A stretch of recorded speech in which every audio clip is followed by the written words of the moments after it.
Hi dude, நான் உங்க ராகேஷ். நம்ம இன்னைக்கு பார்க்க போறது ரோமியோ படத்தை பத்தி பார்க்க போறோம்.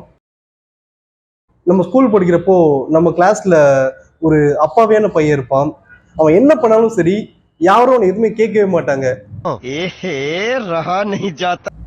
அதே மாதிரிதான் தமிழ் சினிமால அப்பாவியே மூஞ்சி வச்சுட்டு அப்படியே பரிதாபப்படுற மாதிரி படம் நடிச்சுக்கிட்டு ஸ்கேம் பண்ணிட்டு இருக்க விஜய் ஆண்டனி படமான ரோமியோ படத்தை பத்தி தான் நம்ம இன்னைக்கு பார்க்க போறோம்.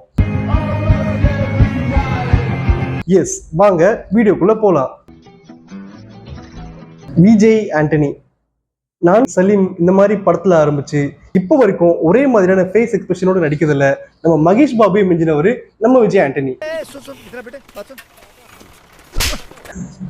அதெல்லாம் எதுக்கு, நம்ம படத்தோட கதை பத்தி போலாம். ஸோ படத்தோட கதையில ஸ்டார்டிங்ல வந்து பாத்தீங்கன்னா ஒரு சின்ன பையன் அவன் தங்கச்சிய கலவரத்துல மிஸ் பண்ணிடுறான். அந்த பையன் 2 நிமிஷம் மட்டும் தான் ஸ்கிரீன்ல வரான். பட் ஆக்டிங் வந்து பாத்தீங்கன்னா செம்ம சூப்பரா இருக்கு. ஃபேஸ் எக்ஸ்பிரஷன் வந்து பாத்தீங்கன்னா இன்னும் பெர்ஃபெக்ட்டா இருக்கு. எனக்கு இன்னும் டவுட்டா இருக்கு, இந்த படத்தோட எடிட்டர் விஜய் ஆண்டனி எப்படி அந்த பையனை மட்டும் நல்லா நடிக்க அலோவ் பண்ணாருன்னு தெரியவே இல்லை. கட் பண்ணா நம்ம அறிவுன்ற ஹீரோ கேரக்டர் யூஎஸ்ல காஃபி ஷாப்ல ஒர்க் பண்ணிட்டு இந்தியாவுக்கு ரிட்டர்ன் ஆகுறாரு. அறிவோட அப்பா, மாமா, அம்மா எல்லாரும் அறிவை வந்து பாத்தீங்கன்னா உனக்கு 35 வயசு ஆயிடுச்சு, சீக்கிரமா மேரேஜ் பண்ணிக்கோ அப்படின்னு சொல்லிட்டு ரொம்ப டார்ச்சர் பண்ணிட்டு இருக்காங்க. பட் இருந்தாலும் 35 இல்ல 40 வயசு ஆனாலும் நான் லவ் பண்ணி தான் கல்யாணம் பண்ணிப்பேன்னு சொல்லிட்டு ஹீரோ அறிவு ரொம்ப ஸ்டப்பானா நிக்கிறாரு. இந்த பக்கம் ஆக்டிங்னா என்னன்னே தெரியாத நம்ம ஹீரோயின் லீலா,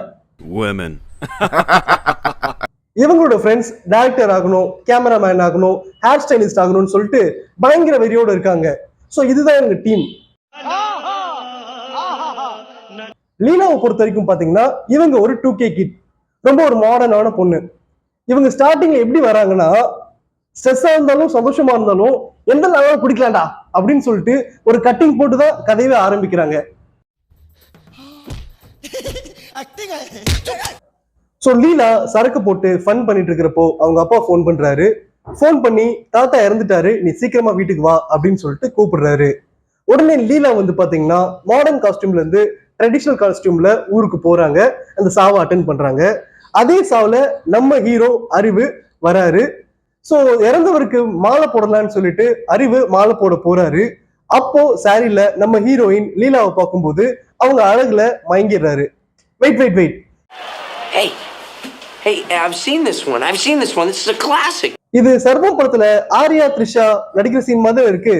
எஸ், நானும் அப்படியே நினைச்சேன். ஆனா ஸ்டார்டிங்ல ஒரு எக்ஸ்பிரஷன் கொடுத்தாரு பாருங்க, ஆன்னு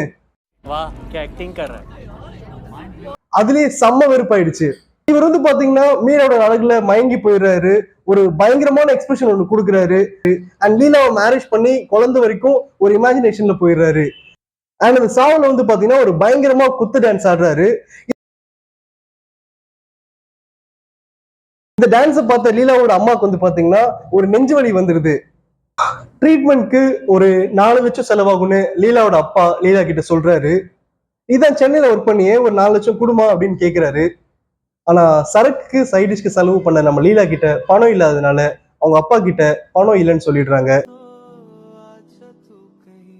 அதே சமயத்துல நம்ம அறிவு ஆடின டான்ஸாலதான் அவங்க அம்மாவுக்கு இந்த மாதிரி ஆச்சுன்னு சொல்லிட்டு ஒரு கில்ட் ஆயிடுறாரு. அவங்க அம்மாவோட ஹாஸ்பிட்டல் செலவுக்கு நம்ம அறிவு பணம் கொடுத்து ஹெல்ப் பண்றாரு.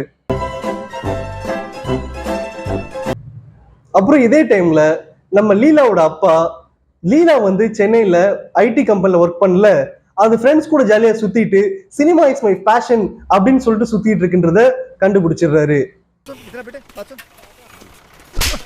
ஆனா இந்த காண்ட லீலாட்ட காட்டாம இப்போதான் ஹாஸ்பிட்டல் இருந்து டிஸ்சார்ஜ் ஆகி வந்த லீலாவோட அம்மா கிட்ட காட்டுன்னு காட்டுறாரு.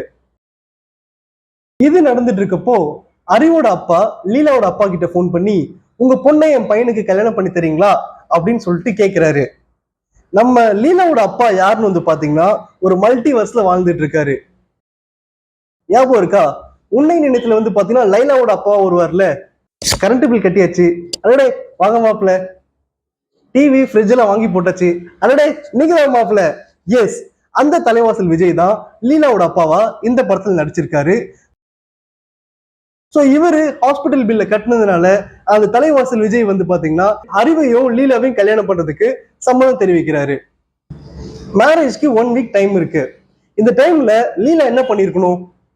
தன்னோட சினிமா பத்தின பேஷன் விஷயத்த அறிவு கிட்ட சொல்லி இந்த கல்யாணத்தை தடுத்து நிறுத்திக்கணும். அப்படியும் இல்லையா, கல்யாணத்துக்கு முந்தின நாள் எஸ்கேப் ஆயிருக்கணும். ஆனா ரெண்டுத்தையும் பண்ணாம லீலா என்ன பண்றாங்கன்னு பாத்தீங்கன்னா, A few moments later. தன்னோட டாக்ஸிக் அப்பனுக்காக அறிவை கல்யாணம் பண்ணிட்டு சென்னை கூட்டிட்டு போயிட்டு அவனை பள்ளிகடை ஆக்குறாங்க. ஸோ நியூலி மேரிட் கப்புள்ஸ் சென்னைக்கு போயிட்டு இருக்காங்க. லீலாவோட ஃப்ரெண்ட்ஸ் உங்களால லீலாவுக்கு சேஃப்டி இல்லை அண்ட் உங்களை நம்பிலாம் அனுப்ப முடியாதுன்னு சொல்லிட்டு அறிவை ரொம்பவே வெறுப்பேத்துறாங்க. அண்ட் அறிவு லீலாவுக்கு தன்னை பிடிக்கல அப்படின்றத இந்த இடத்துல தெரிஞ்சுக்கிறான். A few moments later. But இருந்தாலும் எப்படியாச்சும் ஃபர்ஸ்ட் நைட் முன்னாடிலாம் நினைச்சிட்டு இருக்கிறப்போ தன்னோட அம்மாவோட ஆபரேஷனுக்கு 4 லட்சம் ரூபாய் இல்லாத லீலா சென்னையில அறிவோட வீட்டுல ஒரு 50 பேருக்கு ஃபாரின் சரக்கு கொடுத்து ஒரு பெரிய பார்ட்டி கொடுக்குறா. Women. ஒருவேளை மொய் காசா இருக்குமோன்னு தெரியல. Seriously, what the fuck are you doing? And அந்த பார்ட்டிலேயே அவளும் ஃபுல்லா சரக்கு போட்டு தாலிய கழட்டி தூக்கி போட்டுடுறா. இதெல்லாம் பார்த்து அறிவு செம்ம வெறுப்பாயிட்டு லீலாவை தூக்கி போட்டு மிதிப்பான் அப்படின்னு நினைச்சிட்டு இருக்கப்போ அடுத்த நாள் காலையில லீலாக்கு ஹேங் ஓவர் ஆயிடக்கூடாதுன்னு மோர் போட்டு கொடுக்குறான். Stop it.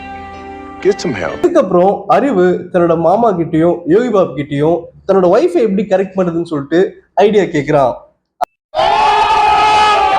அதுல யோகி பாபு ஒரு பயங்கரமான ஐடியா தராரு. அது என்ன ஐடியான்னு பாத்தீங்கன்னா, அவர்கிட்ட இருக்க வேற சிம்மை கொடுத்துட்டு நீ லீலா கிட்ட ஒரு ஃபேன் மாதிரி அப்ரோச் பண்ணு, லீலாக்கு ஒன்று பிடிக்கும் அப்படின்ற மாதிரி ஒரு ஐடியா கொடுக்குறாரு. இது எங்கேயோ கேள்விப்பட்ட மாதிரி இருக்குல்ல? அதேதான் நானும் நினைச்சேன். இது என்னன்னு பாத்தீங்கன்னா, ரபனே பனத்தே ஜோடி அப்படின்னு சொல்லிட்டு ஹிந்தில ஷாருக் கான் அனுஷ்கா சர்மா ஒரு படம் நடிச்சிருப்பாங்க. அதுலயும் அனுஷ்கா சர்மாக்கு ஷாருக் கானை பிடிக்காது. ஏன்னா அவர் ரொம்ப பழமா இருக்காரு, ட்ரெடிஷ்னலா இருக்காரு, எப்பவுமே ஒரு ஏமாந்து மூஞ்சி வச்சிட்டு இருக்காருன்னு சொல்லிட்டு அனுஷ்கா சர்மாக்கு அவர் பிடிக்காது.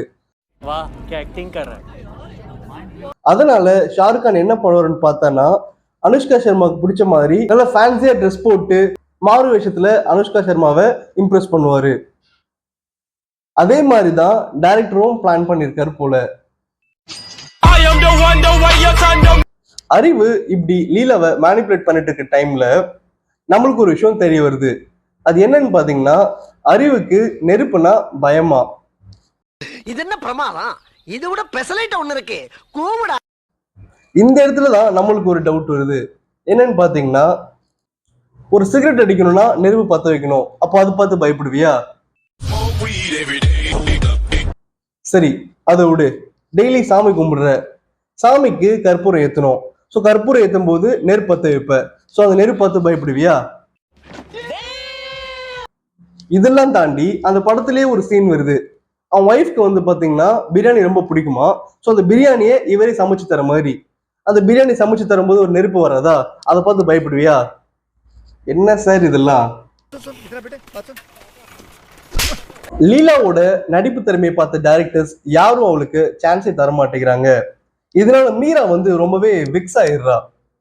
இதை பார்த்த அறிவு மீரா கிட்ட அப்ரோச் பண்றாரு. உனக்கு ஒரு படத்தை நான் ப்ரொடியூஸ் பண்றேன், ஆனா ஒரு கண்டிஷன், அந்த படத்துல நீ தான் ஹீரோயின், நான் தான் ஹீரோ அப்படின்னு சொல்லிட்டு ஒரு பயங்கரமான கண்டிஷன் போட்டுறாங்க. இவ்வளவு நேரம் நமக்கு ஒரு டவுட் இருந்துச்சு, லீலா கிட்ட அறிவு மாட்டினானா இல்ல அறிவு கிட்ட லீலா மாட்டினானு சொல்லிட்டு.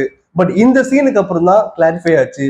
என்னன்னா, லீலா கிட்டயும் அறிவு கிட்டயும் மாட்டினது ஆடியன்ஸா இருக்க நம்ம தான் சொல்லிட்டு.